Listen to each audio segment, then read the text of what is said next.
tuned into Quick Charge, the high voltage podcast bringing you the top stories in electric vehicles and sustainable energy daily. And it's all powered by Electrek. Welcome to Quick Charge. It's February 24th, 2025, and I'm your host, Joe Boris.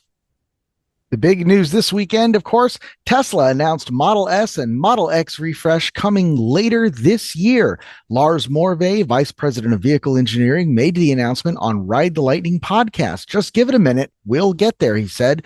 The upgrade a few years ago was bigger than most people thought in terms of architecture and structure. We'll give it some love later this year. Everyone here has a little place in their heart for S and X. They are not going anywhere anytime soon. The executive didn't elaborate on what the update will entail, but we can expect some of the similar features as those introduced in the latest Model 3 and Model Y refresh. It is rare for Tesla to announce upcoming vehicle refreshes or comment on leaks due to the Osborne effect, which occurs when premature discussion of future unavailable products damages sales of existing products, or in this case, when an executive wants to blame the Osborne effect for a decrease in sales that we all know is coming because of the, let's say, interesting choices being made by their highly politicized CEO, Elon Musk. And speaking of those highly politicized choices, Tesla protests are gaining momentum while the hate is spreading to Tesla owners. Protests at Tesla stores are gaining momentum across the U.S. as people are fighting back against Elon Musk's government takeover, and the hate is spreading to its owners. That's according to Fred Lambert, our resident Tesla expert. And they've also lost two of their top car designers in the last couple of days, including a founding member of its design studio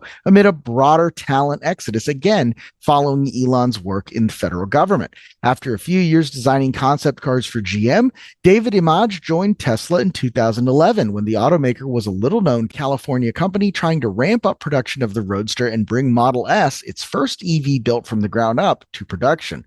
He quickly became Tesla's manager of exterior and interior design.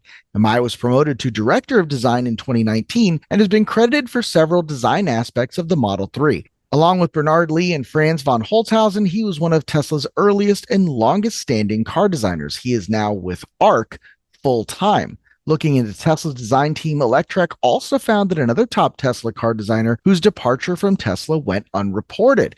Bernard Lee came to Tesla from Mazda along with Franz von Holzhausen, Tesla's chief designer, back in 2008. Along with von Holzhausen, he was one of the founding members of Tesla's design studio. His first tenure at Tesla lasted a decade, during which he was credited as leading and supporting designer for many Tesla vehicles.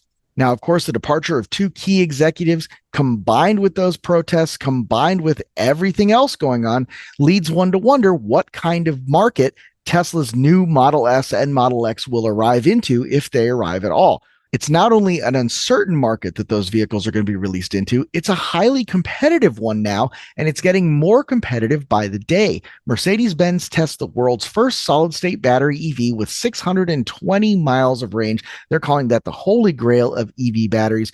BMW is also vowing that its next-generation EV batteries will slash cost and boost range by 30%, again, without solid-state batteries. And Sony Honda are coming out with their new sedan, which they first showed at the CES show back in 2020.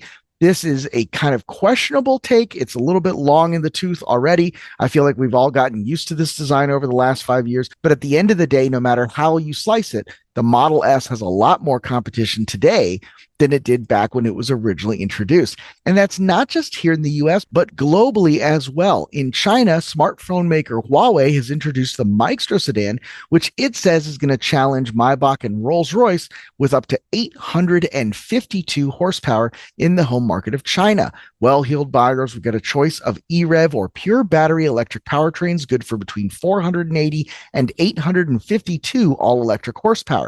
32 ADAS sensors, including both radar and LiDAR, complement a suite of cameras analyzing the road ahead and feeding data to Huawei's ADS road perception system, which is constantly adjusting torque distribution, suspension compression and rebound, and front and rear steering to deliver a tech-driven chauffeur experience that Huawei says is second to none.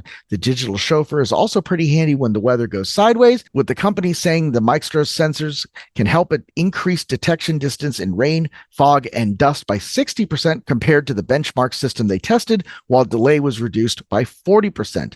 In the event a collision is unavoidable, the car can adjust its stance, seating position, raise the windows, and unlock the central locking control to enable outside help to open the doors. Following the collision, the Maextro switches the redundant power supply and calls for help as well. Finally, reports indicate that the S800 supports 800-volt high-voltage system in some trims, suitable for 6C charging, which means it can be energized with up to 390 kilowatts of charging power, taking just 10.5 minutes to charge the 66 kilowatt hour battery in the EREV version from 10% to 80%. The Maextro S800 will enter the Chinese market in May of this year with a price between 1 and 1.5 million yuan, about $135,000 starting, which puts it right there in that Model S category as well. Now, this thing is really, really sparkly. It's got a lot of those features that you typically see in Rolls-Royce and Bentleys, including that fiber optic headliner. You've got literal crystals in the front and rear lights. You've got crystals embedded in the door handles, and you've got sparkling LED displays around the car to illuminate its presence as it arrives on wet concrete. There's a ton of great photos there in the source link. We'll have that in the show notes, so definitely go check out that car and let us know what you think of it. And if you can't wait for any of those future cars, you're ready to buy a car right now, be sure to take advantage of these 0% financing deals in February 2025. I added 2 more this weekend, one from Mazda, one from Mitsubishi. There's a whole bunch in there, so definitely be sure to check those out. Once again, the links will be in the show notes. Now, finally, we like to end these talking about the grid, talking about sustainability, talking about grid resilience. This is no different. Volvo Penta is going to show off its new BESS subsystem at bauma 2025. Volvo says its new modular BESS subsystem will enable other OEMs and third-party systems integrators to seamlessly deploy electric power and meet the ever-exceeding energy needs in construction and mining. Our modular and scalable battery electric platform is designed to support the electrification ecosystem, combining high-performance drivelines with the crucial energy storage subsystems for efficient charging and operation in construction and mining. That's according to Hannes Norgren, president of Volvo Penta Industrial. We want to meaningfully collaborate with our customers on value-added customization that will enable them to stay productive, efficient, and future-ready. The Penta substation at bauma will be built around the company's Cube battery pack, an energy-dense solution with a favorable C-rate designed to make it easy for BESS manufacturers to offer more compact job site solutions capable of charging and discharging energy with high levels of speed and efficiency, enabling both stationary and mobile BESS configurations that can change and grow to meet the evolving needs of a given asset fleet or project. A Volvo Penta developed DC to DC converter changes the voltage from the Cube battery pack 600 volt into a lower voltage 24 volt for powering auxiliary devices and portable offices. That's all we've got for today, February 24th. Be sure to like and subscribe so you can find out all the latest craziness that's happening in the world of EVs. And it is just way too crazy and getting crazier every day. You will watch all of this turn gray, I'm sure, in the next couple of months. So yeah, enjoy that.